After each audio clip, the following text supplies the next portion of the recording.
Save the Semantics, episode 359. It is December 30th, 2025. My name is Myro. This is the podcast where I ramble on for a bit about some shit. Recording this on a Tuesday evening. I wanted to use today to go over the games that I played through this year. Games I've either played for a decent chunk of time or I beat, and do a little ranking here and there, you know what I mean? Talk about, like, top 5, and, what kind of was, like, maybe my favorite game that I played this year. It was a pretty slow year for gaming for me, which I have talked about. I just didn't dedicate as much time to games. Maybe I just was not in the mood to play games at certain times. It could just also be, just like a work schedule kind of thing. And I just couldn't fit it into whatever time frame that I usually would. So I would say it was a little bit of a slower year for me. The last couple of years for 24 and 23, I played a ton of games, I'd say. This year I could probably count on my hands how many I played. And I'm gonna list out all of the games that I did play. And I think that it'll give you kind of like a sense of, where things were, and sort of like what, I don't know, what maybe I was feeling at times. Because it's pretty, it's fairly minimal for the most part, right?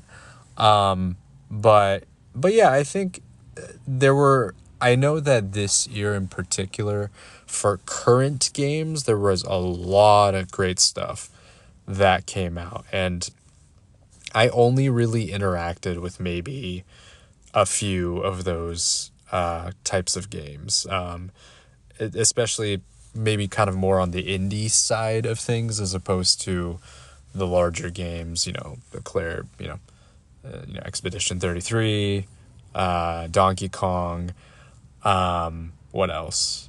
I don't know what the other big ones are. Those are like the ones that come to mind for me. But yeah, in terms of the larger games that were in discussion, I haven't gotten to those yet. So outside of that, it's been, again, it's been pretty tame, but, still played some great games. And overall, I think I had a really good time despite not putting in as much time, for games. I still think I had quality time, with what I did play. So let's talk about, I'm just going to list out all of the games that I've played through, and then I'll kind of do a little bit of a ranking as I usually do. I'll kind of limit it to top 5 because I didn't play that many games. So yeah, this is not in order of the games really. It's kind of a bit of a messy list, but these are what I remember playing.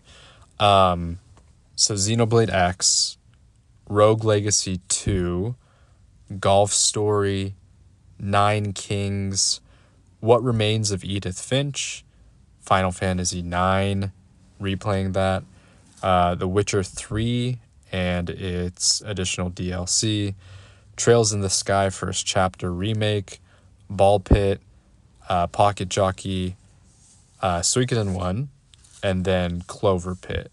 So, some of the games are, a good chunk of them are roguelikes, which, it's kind of like never ending. Ball Pit does have an ending to it, but it's, it's still, you can kind of continue on moving forward into it, as I have talked about. I think overall, honestly, looking back on it, it has been, an incredible year, really. I feel that, like, especially the quality of games that I've played was pretty good just across the board. I would say none of these are like, these are all like above average games in my opinion, right? Um, I think I just have overall very positive, I don't know, memory of playing all of these games. So it's been great, you know. I'll so when listing out the top five, I'll remove Final Fantasy IX. You know, although this is sort of, I think amongst all of these games, this is probably still my favorite game. But because I have played it before, I'm not going to include it in my top five. But I think I mean, it's still really. I thought it was one of the better experiences I had earlier this year replaying that game, because I had been really meaning to revisit it. I talked about this in length, you know, kind of around the summer when I did my replay of it, and it was just so good. It was one of my favorite experiences revisiting something like that, you know, and it gives me some confidence and some assurance that it's okay to do that, because I think in this sort of in my personal pursuit of wanting to play all of these different types of games, I feel like I'm not like giving myself the ability to replay certain games, replay some of my favorite games from, you know, my childhood and stuff like that. And I feel like it's okay to do that, you know what I mean? There's always this like feeling where you're just like conscious about the amount of time that you're committing to something. That's always going to be there, right? But you also have to give yourself a little bit of grace in understanding that it's okay to, like, you know, you're spending time on kind of an activity for the, you know, for just whatever, for the fun of it. So if you're doing that, why not do it with something that you're going to enjoy, right? Of course, I think there's a lot of enjoyment that I get with experiencing new games. Like, that is kind of what's been, you know, sort of pushing me along to try out all these different types of games. But I think there's nothing wrong with revisiting things as well, right? I think people do that all the time, whether it's in you know, in the ways in which people rewatch certain TV shows or rewatch movies. It's in that same kind of vein, right? I just think that, you know, there is sort of that looming kind of time aspect to it, which I think is hard to ignore. You really can't ignore that. Like, that is a real thing. But if it is something that you are passionate about, and in this case for me it was, you know, coming back to one of my favorite games from my childhood and revisiting that, revisiting the story and the characters and kind of looking at it from a new lens, from, you know, an adult lens, right? It gave me a new sense of appreciation for the story and for the game, that, you know, maybe my younger self didn't have, right? You know, recognizing different parts of the story, you know, playing certain parts of the story where I didn't really have a recollection of it. Like, those things I think is important, because you are, in a sense, you know, while you are redoing something, you are still creating new memories from it too, right? So I think that's incredibly valuable, and it felt incredibly valuable replaying this game in particular. So I feel that, again, it gives me just kind of a little bit of some support that, hey, it's okay to replay games. It's perfectly fine. There's this kind of, you know, I think I've done a pretty good job of sort of foregoing and letting go of that FOMO, that fear of like missing out, because I'm not going to be able to play everything. It's impossible, right? And there's going to be many games that I'm not going to be able to play because I have other responsibilities. So but I think just like it's a reminder that I can always play those games at another point in time. I can always, you know, there's always a future in which you can, you know, come back and play something and experience it at a different point, right? Just any type of medium. And so I think I've done a pretty good job of sort of, you know, pushing that, or just, you know, just sort of moving past that feeling. But I think one of the things that I was sort of maybe a little bit averse to was replaying games because it felt like I wasn't, I don't know, experiencing something new.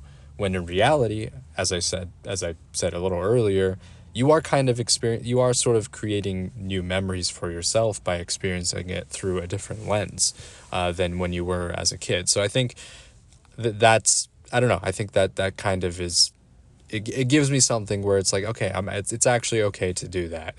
Like, you don't have to constantly be playing something new. I mean, I'm not doing that either way. Most of the games that I played on here are older games, right? So it's not like this, I don't know. I think I've explained myself thoroughly. Let's go into my, top 5 games that I played this year. It was a really enjoyable. I mean, overall, it was just like the my 5 favorite games that I played this year, all were just incredible quality. Right, I have no. It was just great. Like it was just awesome to, experience these and just kind of, go through them, and they all have their own different flavors too. I feel each one is very distinct from another, and I think that just kind of makes it fun. I think it just, in terms of variety, like, this is probably the most diverse set of my favorite games from any of, like, the past few years that I've done, which I think is pretty exciting. So let's get into it.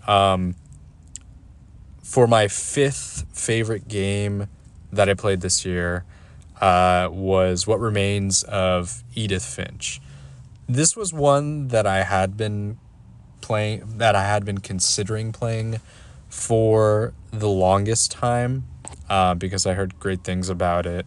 I do love narrative focused games. I mean, that's kind of my bread and butter. Obviously, I appreciate games, in particular stories in like JRPGs, right? And I've become a little bit more familiar with unique storytelling styles within indie games in particular, right? Whether it's something like Journey or, or obviously like Undertale, like, those types of, kind of like the groundbreaking indie games. But this was something that had sort of been floating around my peripheral. I know a lot of people deem this particular type of game as kind of a walking simulator type of thing, which in a case it is, right? For the most part, you are, traversing through this old mansion and the grounds of it, rediscovering kind of the history of this family, and uncovering kind of what happened to the members of the family and the lineage and that kind of thing. But it's you are immersed in it. This particular, this medium works in this way because you are playing as each of the characters that maybe experienced, the death or experienced some type of traumatic event during their lives. And I think that kind of helps, it helps give you a better understanding of the family dynamics of the Finch family and everything like that. And, just sort of the, each what each of them had to kind of deal with at a certain point, and the connections between them, and how there's like this sense of trauma being passed down from generation to generation, and the fact that this concept of a curse, in a way, is, it could be either something that is like a reality, or something of a fantastical element that is portrayed by these characters. There's this kind of blur between fantasy, reality, dreams, and that kind of thing.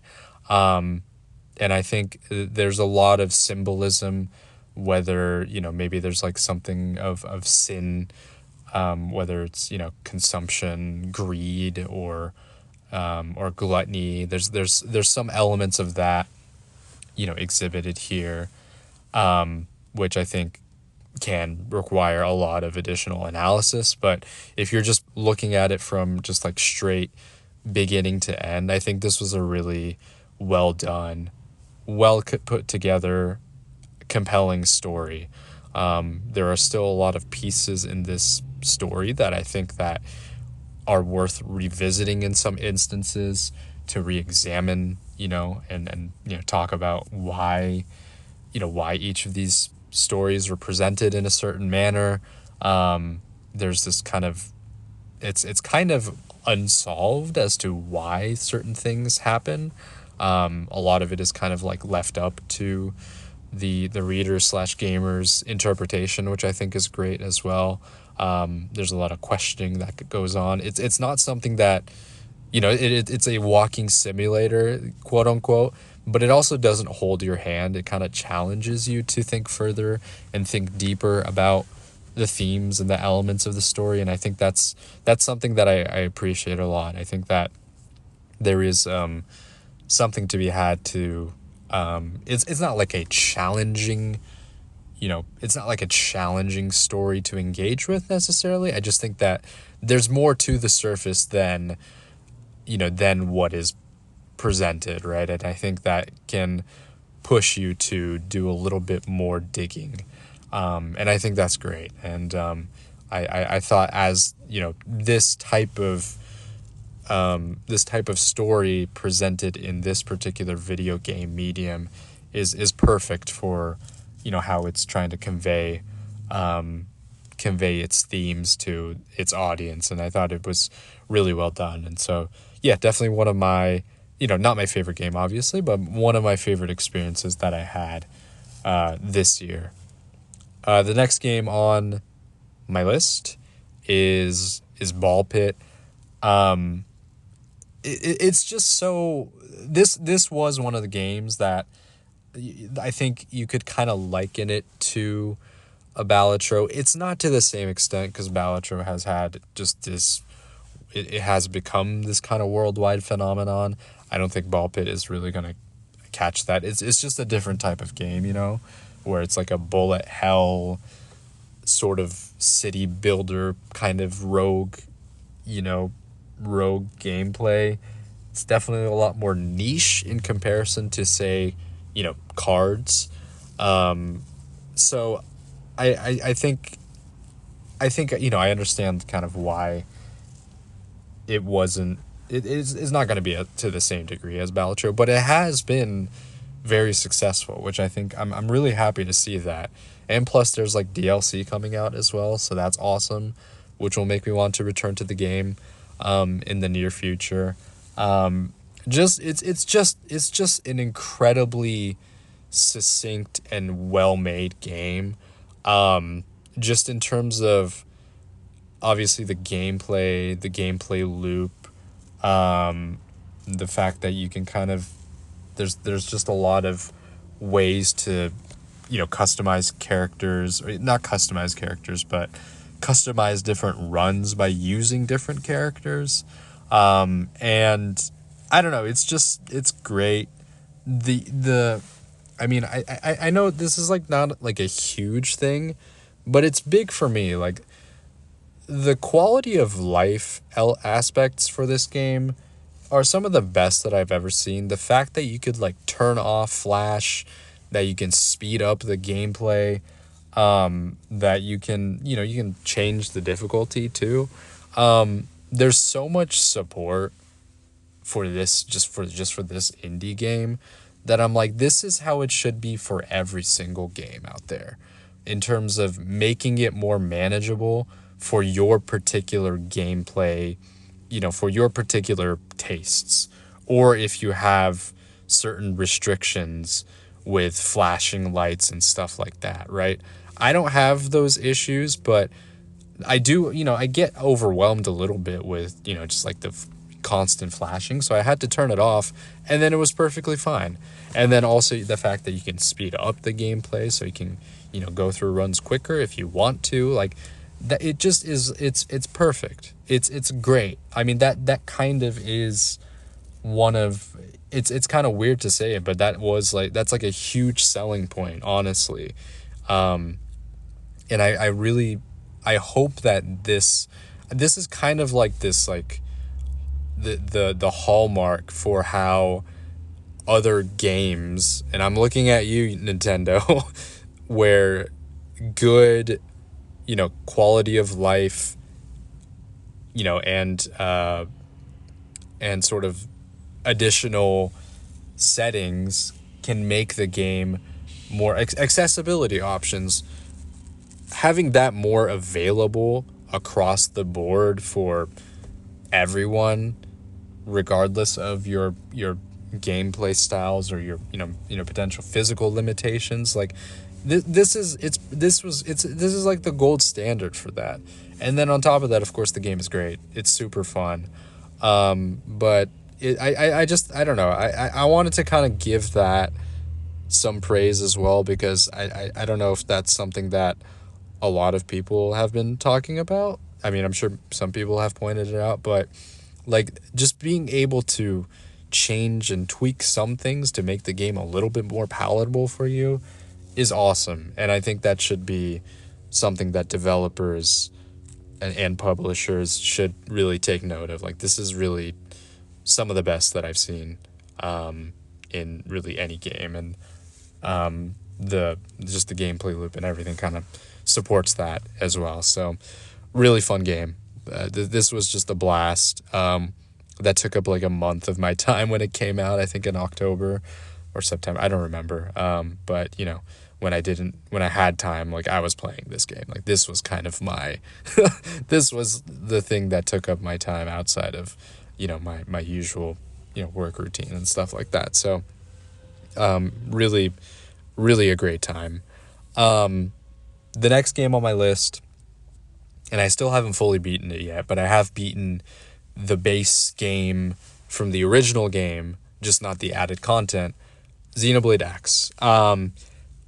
I think earlier this year, like when this game was announced, it was such a huge thing, and I think a little bit of it, bit of that kind of hype faltered as once the game was released and stuff like that.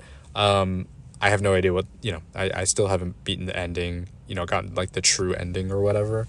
I'll get to it at some point. But I mean, it's more Xenoblade, right?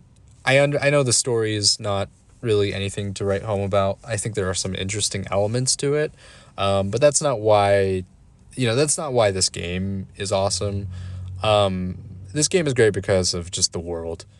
One of the most immersive open world games that I've played, I think, outside of obviously, the Breath of the Wilds and Tears of the Kingdom games, but this was just the scale of everything.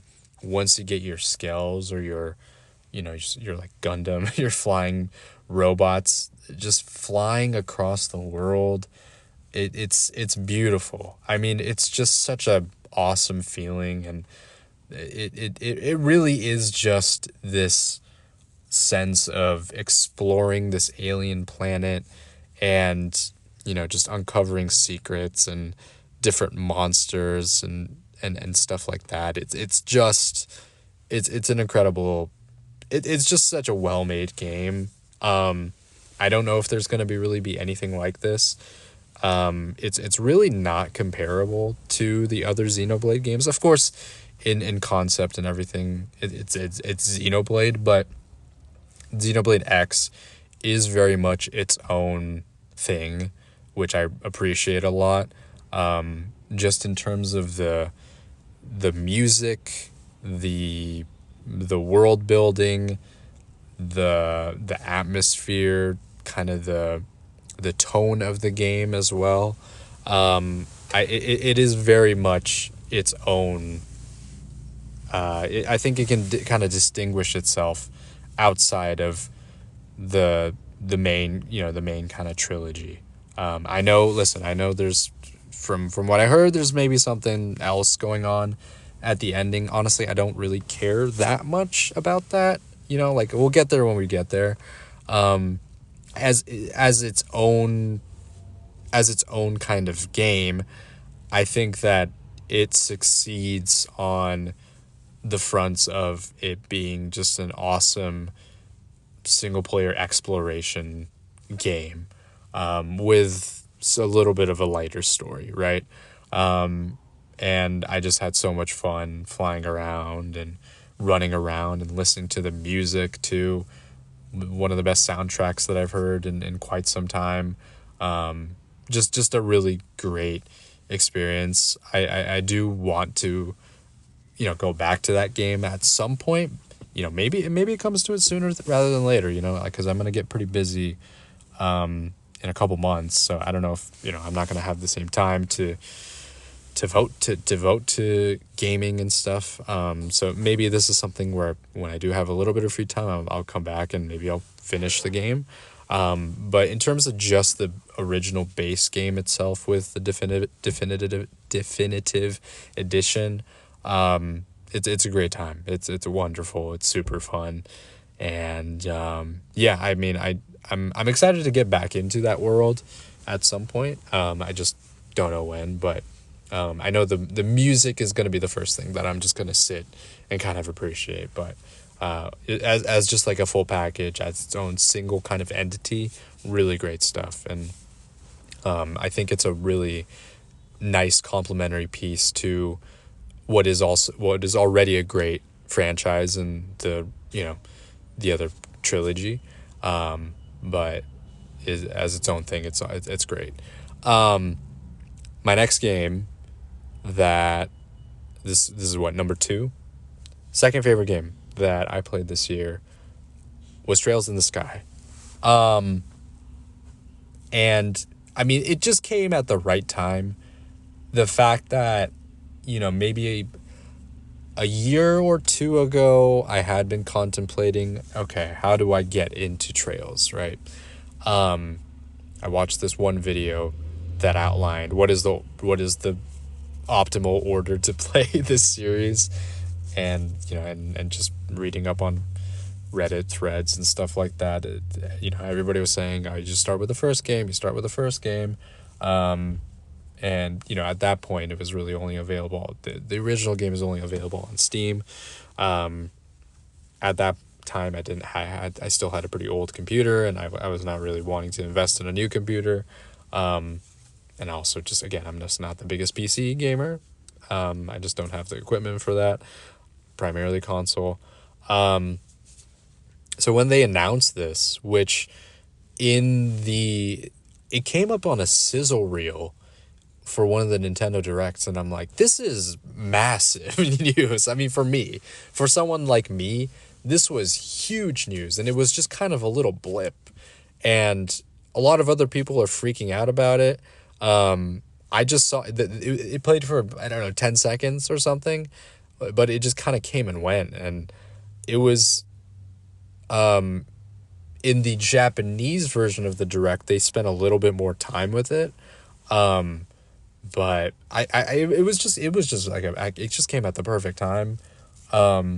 And I'm really happy that I played this one. I think that, and the fact that, they did kind of announce that second chapter is going to get the remake as well, which is coming next year. So I'm perfectly fine waiting. There's going to be, there's going to be other stuff that I'll play. Also, I'll have other things on my plate as well.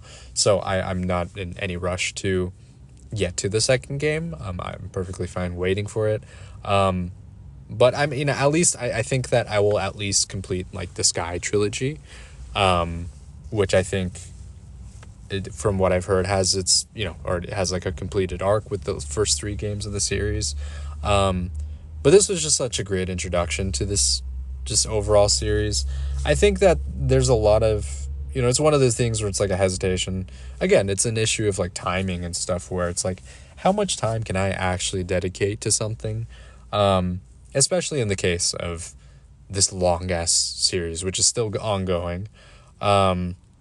It's like, why would I even start? You know what I mean? Like, why would I even like start with this? Like that's kind of the thing the issue that I have with something like One Piece, which I have expressed before. It's just like, why? It's just, is it even worth the time? Like that kind of thing, or other types of longer TV shows, right?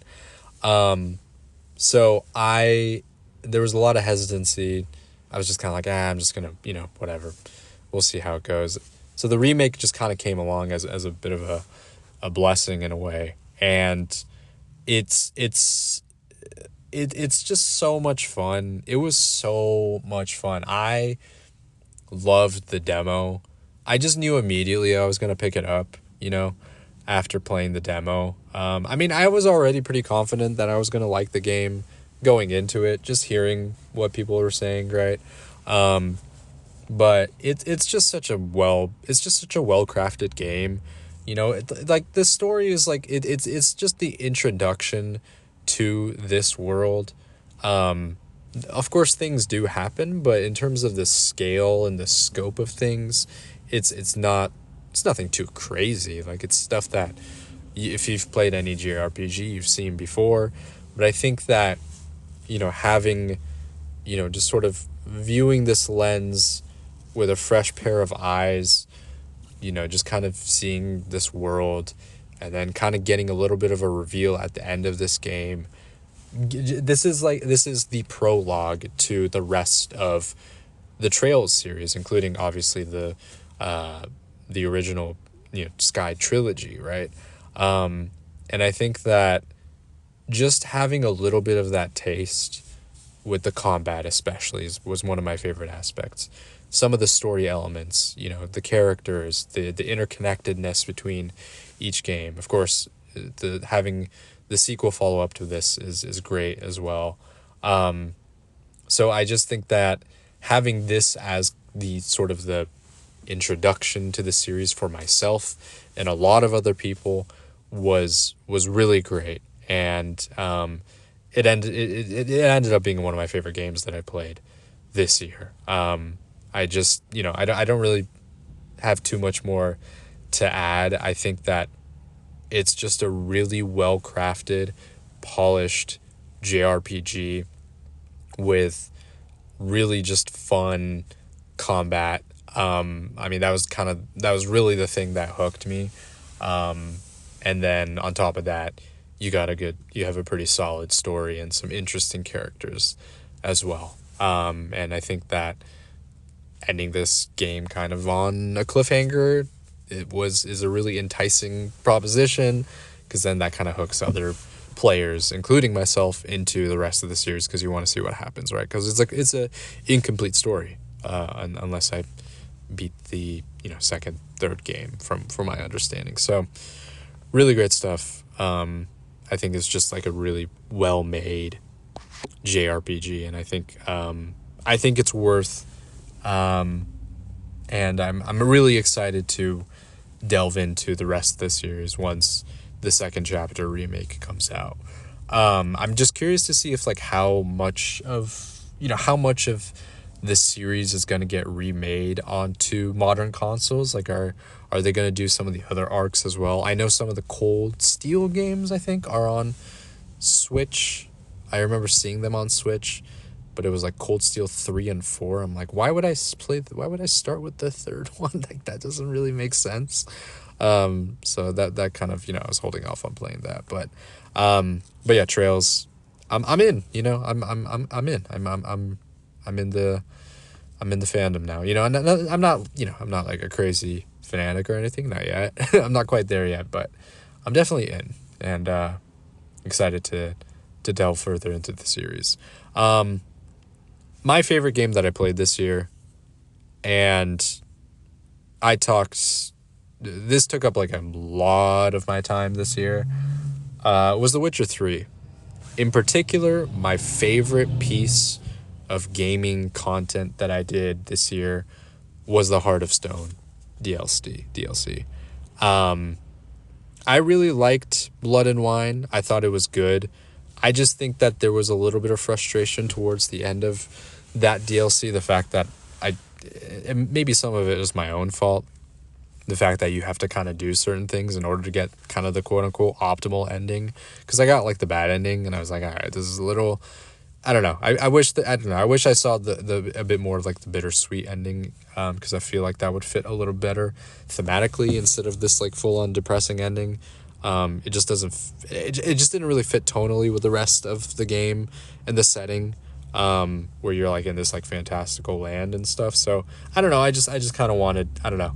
Maybe that's something I do revisit where I play through it again and try to get like the good quote unquote good ending or something. But I think I don't know. It just I think that was kind of maybe what soured a little bit of it. It's still great. It was still really good, but yeah, I think I have some qualms with it, especially in regards to how some of the stories and how some of the dividing branches were handled. Heart of Stone in particular, though, obviously the base game for The Witcher 3 was excellent. Super. It's just it's one of the like I know it's considered like one of the best games of all time for good reason. Just the story, the world, the level of depth that goes into and detail that goes into the world, the characters, the NPCs. You can interact with like all of them. You can go into every type of room, and there's just so much interactability. So many quests. There's so much content in this game in general, right? Gwent. I spent a good chunk of time playing Gwent, the card game. So I mean, just the base game is awesome. It's great. I don't think it's the most interesting storyline, but it's still just a spectacle, and it's really fun, and the characters are all there's so many interesting and fascinating characters, including Geralt himself. But Heart of Stone is like kind of my it was just like I don't know. I think it synthesized a lot of the strongest elements of the base game into this DLC, where it was this like concentrated, focused storyline where you're not like, where you're not off doing other types of side quests. There are side quests associated with the DLC, but none of them are distractions necessarily. I think that they all sort of fit into the theme of the story in terms of making choices and making a deal with the devil type of thing, right? But it was just so good, pacing wise, story wise. It had one of the most compelling kind of villains, antagonists of any game that I played this year. And just the Man of Mirrors. It's just such a there's humor in it too. There's a lot of funny moments.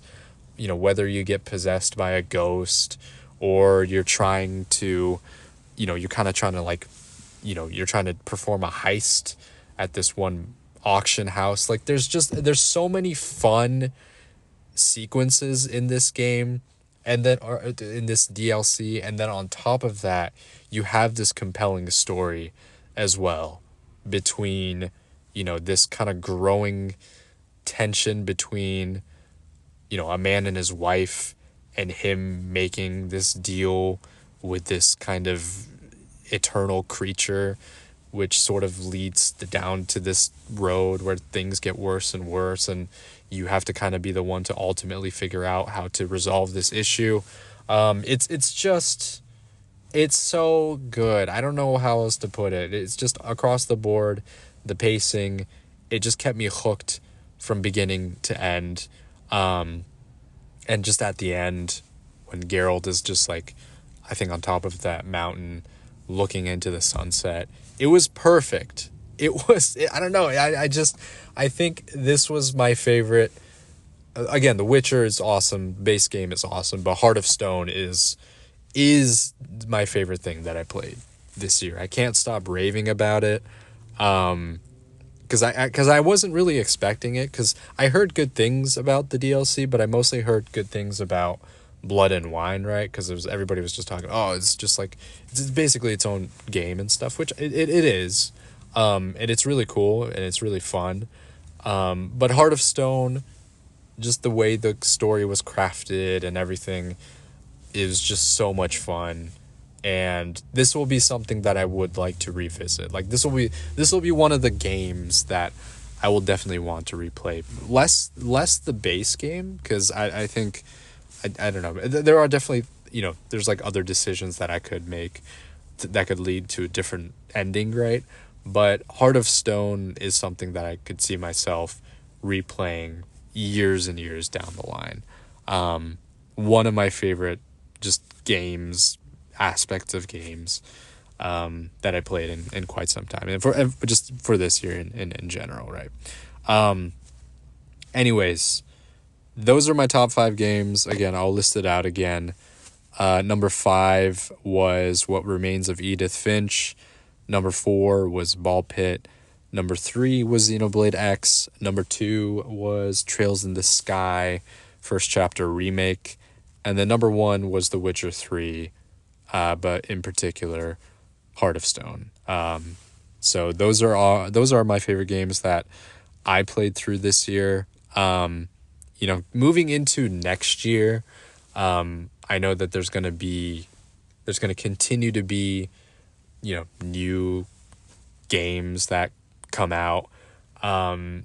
Myself in particular. So right now I'm playing through Suikoden, the Suikoden remasters. I did play Suikoden 1, as I talked about, working my way through Suikoden 2.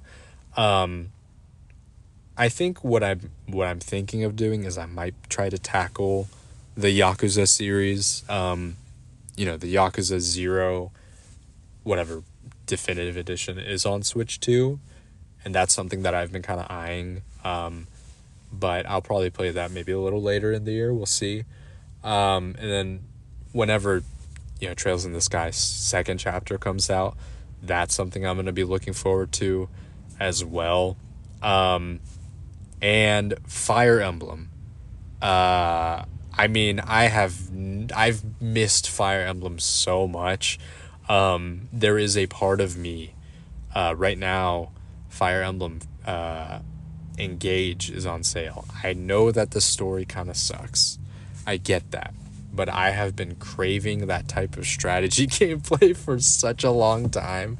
I have not played that type of game since Unicorn Overlord, which was last year, or I think maybe a couple of years ago now. Was that last year? I don't remember. But I don't know. I'm craving a little bit of Fire Emblem, and I know maybe I could just be patient and play the Fortune's Weave. But there is a part of me that wants to play Engage, or maybe I'll revisit I don't think I'll revisit Three Houses. It's just too much. It's too much for me. Engage might be fun though. I don't know. I'm just craving that. You know what I mean? I'm just craving that, a little bit of that flavor, of that Fire Emblem flavor. So I don't know. Maybe I'll pick it up. We'll see how I feel.